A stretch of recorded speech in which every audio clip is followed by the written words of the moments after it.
Right, ensure the regulator is switched to the on position. So that's up there. On the first use, there will be air trapped inside the gas hose, which needs to be purged. To do this,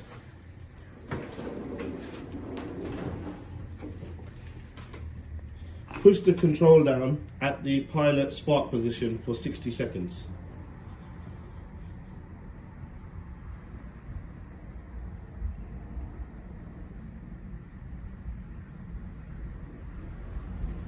Once the 60 seconds has passed, press the ignition button until you get a solid pilot light, and the center flame, the cement should also light. Continue to hold the control down for a further 10 seconds.